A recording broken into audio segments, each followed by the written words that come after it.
হাসরের মাঠের সেই লক্ষ কোটি বছরের অসহনীয় অপেক্ষা, সূর্যের প্রচণ্ড তাপ আর নিজের ঘামে হাবুডুবু খাওয়ার সেই কঠিন মুহূর্তগুলো যখন শেষ হবে, যখন আমাদের প্রিয় নবী হজরত মোহাম্মদ সাল্লাল্লাহু আলাইহি ওয়াসাল্লামের সুপারিশের পর আল্লাহ চূড়ান্ত বিচার শুরু করার অনুমতি দেবেন, তখন নেমে আসবে এক গভীর ভয়ঙ্কর নীরবতা। কোটি কোটি আত্মা যারা একটু আগে মুক্তির জন্য চিৎকার করছিল, তারা ভয়ে একদম চুপ হয়ে যাবে। তাদের অন্তর এমনভাবে কাঁপতে থাকবে যে তার শব্দ শোনা যাবে, কারণ তারা জানে এখন তাদের সামনে তুলে ধরা হবে জীবনের প্রতিটি মুহূর্তের হিসাব, তাদের আমলনামা অর্থাৎ কর্মের খাতা। সেই ভয়ঙ্কর নীরবতার মধ্যেই আল্লাহর হুকুমে ফেরেশতারা মানুষের হাতে হাতে তাদের কর্মের খাতা তুলে দেওয়ার জন্য এগিয়ে আসবেন। প্রথমে আসা যাক সেই সৌভাগ্যবানদের কথায়, যারা নেককার, যারা দুনিয়াতে আল্লাহর ভয়ে চলত, হারাম থেকে বেঁচে থাকত, মানুষের হক নষ্ট করত না। ফেরেশতারা তাদের কাছে নূরের মতো উজ্জ্বল চেহারা নিয়ে আসবেন, তাদের মুখে থাকবে মৃদু হাসি। তারা সেই বান্দাদেরকে বলবেন, তোমাদের উপর শান্তি বর্ষিত হোক, তোমরা ধৈর্য ধারণ করেছিলে, নাও তোমাদের পুরস্কার গ্রহণ করো। এই বলে ফেরেশতারা তাদের আমলনামা ডান হাতে তুলে দেবেন। ডান হাতে আমলনামা পাওয়ার সাথে সাথে তাদের বুকের ভেতর থেকে লক্ষ কোটি বছরের জমানো ভয় আর আতঙ্ক এক মুহূর্তে দূর হয়ে যাবে। তাদের চেহারা আনন্দে উজ্জ্বল হয়ে উঠবে, তারা খুশিতে আত্মহারা হয়ে যাবে। তারা এদিক ওদিক ছোটাছুটি করবে। তারা তাদের আমলনামা উঁচু করে ধরে চিৎকার করে বাকিদের ডেকে বলবে, এসো আমার আমলনামা পড়ে দেখো, আমি তো দুনিয়াতেই জানতাম আমাকে একদিন এই হিসাবের মুখোমুখি হতেই হবে। তারা খুশিতে দৌড়ে তাদের পরিবার পরিজনকে খুঁজতে থাকবে, যেন তাদের এই সফলতার খবরটি জানাতে পারে। কিন্তু অপর পাশে থাকবে সেই দুর্ভাগারা, যারা বদকার বা পাপী, যারা দুনিয়াতে আল্লাহর হুকুম অমান্য করে চলত, অহংকার করত, জুলুম করত। ফেরেশতারা তাদের কাছে আসবেন ভয়ঙ্কর রূপ ধারণ করে। তাদের চেহারা হবে কালো, চোখ থেকে যেন আগুন বের হতে থাকবে। তারা কোনো কথা না বলে প্রচণ্ড রাগের সাথে সেই পাপী বান্দাদের আমলনামা তাদের বাম হাতে পিঠের পেছন দিক থেকে ছুঁড়ে দেবেন। কিন্তু ওই পাপীরা ওই আমলনামা নিতে চাইবে না। তখন ফেরেশতারা একটা হুমকি দিয়ে বলবেন, লে বেটা আমলনামা নে। এইভাবে হুমকি দিয়ে বাম হাতে আমলনামা ধরিয়ে দেবে। বাম হাতে আমলনামা পাওয়ার সাথে সাথেই তারা বুঝতে পারবে তাদের সব শেষ। ভয়ে তারা থর থর করে কাঁপতে থাকবে আর হতাশায় তারা কুঁকড়ে যাবে।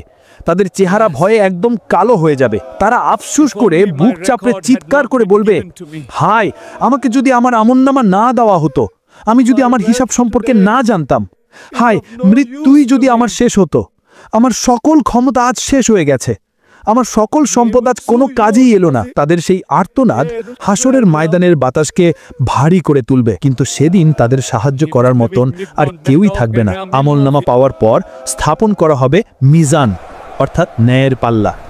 এটি কোনো সাধারণ পাল্লা নয়, এই পাল্লায় সমগ্র আসমান জমিন রাখলেও জায়গা থেকে যাবে। সেই মিজানের সামনে প্রত্যেক ব্যক্তিকে একা একা দাঁড় করানো হবে। এরপর শুরু হবে জীবনের প্রতিটি মুহূর্তের ওজন। মানুষের ছোট বড়, প্রকাশ্যে গোপন জীবনের প্রতিটি ভালো এবং মন্দ কাজের ওজন করা হবে। এক পাল্লায় রাখা হবে তার সমস্ত নেকি, অন্য পাল্লায় রাখা হবে তার সমস্ত পাপ। শুধু নামাজ রোজা নয়, সেদিন ওজন করা হবে তোমার বলা ছোট্ট একটি সত্য কথা। ওজন করা হবে বিপদে থাকা একজন মানুষকে দেখে তোমার এগিয়ে যাওয়া। ওজন করা হবে বাবা মায়ের সাথে তোমার বলা একটি নরম কথা। এমনকি একটি বিড়ালকে দেওয়া এক টুকরো রুটিও সেদিন তোমার নেকির পাল্লাকে ভারী করে তুলতে পারে। আবার অন্য পাল্লায় ওজন করা হবে তোমার বলা ছোট্ট একটি মিথ্যে কথা। ওজন করা হবে অহংকার করে তোমার তাকানো। ওজন করা হবে কাউকে না জানিয়ে তার সামান্য হক নষ্ট করা। এমনকি অন্তরের সামান্য হিংসাও সেদিন তোমার পাপের পাল্লাকে ভারী করে দিতে পারে। সেই মুহূর্তটা হবে অত্যন্ত ভয়ঙ্কর। কোটি কোটি মানুষের সামনে তোমার জীবনের প্রতিটি গোপন কাজ ওজন করা হচ্ছে। একবার ভেবে দেখুন, আপনি ভাবছেন গোপনে কারো চুরি করছেন, কারো হক নষ্ট করছেন, কেউ দেখতে পাচ্ছে না। রোজা অবস্থায় গোপনে পানি পান করছেন, আপনি ভাবছেন কেউ দেখতে পাচ্ছে না। কিন্তু সেদিন সব ধরা পড়বে, সব ওজন করা হবে। ভয়ে লজ্জায় অন্তর কাঁপতে থাকবে। যখন পাল্লা নড়চড়া করবে, তখন সবার নিঃশ্বাস বন্ধ হয়ে যাবে। যার নেকির পাল্লা সামান্য পরিমাণও ভারী হবে, সে হবে সফল। তার মুখে ফুটে উঠবে বিজয়ের হাসি। আর যার পাপের পাল্লা ভারী হবে, সে হবে চরম ব্যর্থ। তার বাঁচার আর কোনো আশাই থাকবে না। সে বুঝতে পারবে তার ঠিকানা কোথায় হতে চলেছে। এরপর এমন কিছু পাপী থাকবে যারা তাদের আমলনামা দেখে আল্লাহর সাথে তর্ক করতে শুরু করবে। তারা বলবে, হে আল্লাহ, আমি তো এই পাপ করিনি, এই ফেরেশতারা হয়তো ভুল লিখেছে। তখন আল্লাহ তাদের মুখ বন্ধ করে দেবেন, তাদের মুখ সেলাই করে দেওয়া হবে। আপনার জিহ্বা সেদিন নীরব থাকবে, কিন্তু আপনার শরীরের অঙ্গ প্রত্যঙ্গ কথা বলতে শুরু করবে। আপনার হাত কথা বলবে, হে আল্লাহ, আমি সাক্ষ্য দিচ্ছি এই ব্যক্তি আমাকে দিয়ে চুরি করিয়েছিল, আমাকে দিয়ে হারাম জিনিস স্পর্শ করিয়েছিল, আমাকে দিয়ে অন্যের উপর জুলুম করিয়েছিল। আপনার পা সাক্ষ্য দেবে, হে আল্লাহ, আমি সাক্ষ্য দিচ্ছি এই ব্যক্তি আমাকে ব্যবহার করে পাপের ঘরের দিকে হেঁটে গিয়েছিল, আমাকে ব্যবহার করে হারাম জায়গায় গিয়েছিল।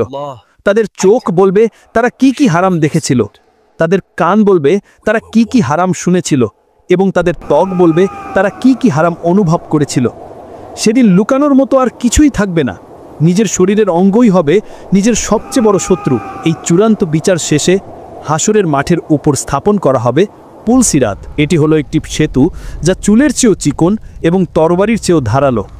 এটি ঘোর অন্ধকারের মধ্যে স্থাপন করা হবে। এর দুই পাশে থাকবে জাহান্নাম থেকে উঠে আসা বর্ষির মতো ধারালো হুক, যা পাপীদের টেনে হিঁচড়ে নিচে ফেলার জন্য অপেক্ষা করতে থাকবে। আর এর নিচেই থাকবে লক্ষ কোটি মাইল গভীর দাও দাও করে জ্বলতে থাকা জাহান্নাম, যা রাগে ক্ষোভে গর্জন করতে থাকবে। প্রত্যেক মানুষকে, সে নবী হোক বা সাধারণ মানুষ, এই পুলসিরাত পার হয়েই জান্নাতে যেতে হবে। নেককার বান্দারা যখন পুলসিরাতের কাছে আসবেন, তখন তাদের ইমানের আলো তাদের পথ দেখাবে। যার ইমান যত শক্তিশালী, তার আলো তত উজ্জ্বল হবে। তারা তাদের আমল অনুযায়ী বিজলির গতিতে, বাতাসের গতিতে, দ্রুতগামী ঘোড়ার গতিতে বা দৌড়ানোর গতিতে এই পুল পার হয়ে যাবেন। কেউ কেউ তো চোখের পলকেই পার হয়ে যাবে। কিন্তু পাপীরা, মুনাফিকরা, তারা যখন সেই অন্ধকার আর ধারালো সেতুতে পা রাখবে, তখন তাদের পা থরথর করে কাঁপতে শুরু করবে। তারা এক পা এগোবে তো 10 পা পিছিয়ে যাবে। জাহান্নাম থেকে উঠে আসা বর্ষির মতো ধারালো হুকগুলো তাদের শরীরে আঁচড় কাটতে থাকবে, তাদের মাংস ছিঁড়ে ফেলবে। অবশেষে তারা সেই ধারালো সেতুতে ভারসাম্য রাখতে না পেরে এক ভয়ঙ্কর চিৎকার দিয়ে নিচের গনগনে জাহান্নামের আগুনে পড়ে যাবে। এই জাহান্নামের গর্জন এতটাই ভয়ঙ্কর হবে, এই গর্জন যদি দুনিয়ার বুকে শোনা যেত, তাহলে এই দুনিয়াতে আর ইসরাফিল আলাইহিস সালামকে ফুৎকার মারতে হতো না। ওই গর্জনেই পৃথিবী ধ্বংস হয়ে যেত। এতটাই ভয়ঙ্কর হবে ওই জাহান্নামের গর্জন। যখন হাসরের মাঠের চূড়ান্ত বিচার শেষ হয়ে যাবে, যখন পুলসিরাতের ভয়ঙ্কর পরীক্ষাটাও শেষ হয়ে যাবে, আর যখন জান্নাতীরা তাদের চির শান্তির ঠিকানা জান্নাতে আর জাহান্নামীরা তাদের কষ্টের ঠিকানা জাহান্নামে ঢুকে পড়বে, তখন দুই দলের লোকেরাই ভাববে এটাই হয়তো শেষ। জান্নাতীরা তাদের অফুরন্ত সুখ আর পুরস্কার দেখে আল্লাহর শুকরিয়া আদায় করতে থাকবেন, কিন্তু তাদের মনের কোনো একটা কোণায় হয়তো ছোট্ট একটা ভয় থাকবে যে এই সুখ কি কোনোদিন শেষ হয়ে যাবে। আর জাহান্নামীরা, তারা তাদের ভয়ঙ্কর শাস্তি পেতে পেতে মনের গভীরে একটা ছোট্ট আশা নিয়ে থাকবে, হয়তো একদিন এই কষ্টের শেষ হবে, হয়তো একদিন মৃত্যু এসে আমাদের এই যন্ত্রণা থেকে বাঁচিয়ে দেবে। ঠিক সেই মুহূর্তে যখন জান্নাত আর জাহান্নামের সবাই তাদের নিজ নিজ জায়গায় স্থির হয়ে যাবে, তখন আল্লাহর পক্ষ থেকে একজন ফেরেশতা উচ্চ স্বরে ডাক দেবেন। সেই ফেরেশতার ডাক জান্নাতের প্রতিটি জায়গা এবং জাহান্নামের প্রতিটি কোণা পর্যন্ত পৌঁছে যাবে। তিনি প্রথমে ডাকবেন, হে জান্নাতের মানুষেরা। এই ডাক শুনে জান্নাতের সবাই ভয়ে আর আতঙ্কে তাদের ঘাড় উঁচু করে তাকাবে। তারা ভাববে, হায়, আমাদের কি আবার এই শান্তির জায়গা থেকে বের হয়ে যেতে বলা হবে? এরপর সেই ফেরেশতা আবার ডাকবেন, হে জাহান্নামের মানুষেরা। এই ডাক শুনে জাহান্নামের লোকেরাও তাদের মাথা উঁচু করে তাকাবে। শাস্তির মধ্যেই তাদের মনে ছোট্ট একটা আশার আলো জ্বলে উঠবে। তারা ভাববে, হায়, আমাদের কি এই শাস্তি থেকে মুক্তি দেওয়া হবে? যখন দুই দলের সবাই অধীর আগ্রহে আর ভয়ে অপেক্ষা করতে থাকবে, তখন তাদের সামনে এক আশ্চর্য জিনিসকে নিয়ে আসা হবে। মৃত্যুকে সেদিন একটা সাদা কালো রঙের সুন্দর ভেড়ার মতো করে নিয়ে আসা হবে এবং তাকে জান্নাত এবং জাহান্নামের ঠিক মাঝখানে দাঁড় করানো হবে। এরপর সেই ফেরেশতা আবার জিজ্ঞেস করবেন, হে জান্নাতের মানুষেরা, তোমরা কি একে চেনো? জান্নাতের সবাই একসাথে উত্তর দেবে, হ্যাঁ, আমরা একে চিনি, এটাই তো মৃত্যু। তারপর তিনি জিজ্ঞেস করবেন, হে জাহান্নামের মানুষেরা, তোমরা কি একে চেনো? জাহান্নামের লোকেরাও একসাথে উত্তর দেবে, হ্যাঁ, আমরাও একে চিনি, এটাই তো মৃত্যু। যখন জান্নাত এবং জাহান্নামের সবাই সেই মৃত্যু নামক ভেড়াটিকে চিনে ফেলবে, তখন আল্লাহর হুকুমে সেই মৃত্যু নামক ভেড়াটিকে জবাই করে দেওয়া হবে। মৃত্যুকে জবাই করার পর সেই ফেরেশতা এক শেষ এবং ঐতিহাসিক ঘোষণা দেবেন, যা শোনার পর আর কোনো সন্দেহ থাকবে না। তিনি প্রথমে জান্নাতবাসীদের দিকে ফিরে বলবেন, হে জান্নাতের মানুষেরা, আজ থেকে তোমাদের জন্য শুধু অনন্ত জীবন আর অনন্ত সুখ, আর কোনোদিন মৃত্যু আসবে না, তোমরা এখানে চিরকাল থাকবে। এই ঘোষণা শোনার পর জান্নাতীদের আনন্দ আর খুশির কোনো শেষ থাকবে না। তাদের মনের ভেতর থাকা ছোট্ট ভয়টাও দূর হয়ে যাবে। তারা বুঝতে পারবে তাদের এই সুখ আর শান্তি সত্যিই চিরস্থায়ী, যা আর কোনোদিন শেষ হবে না।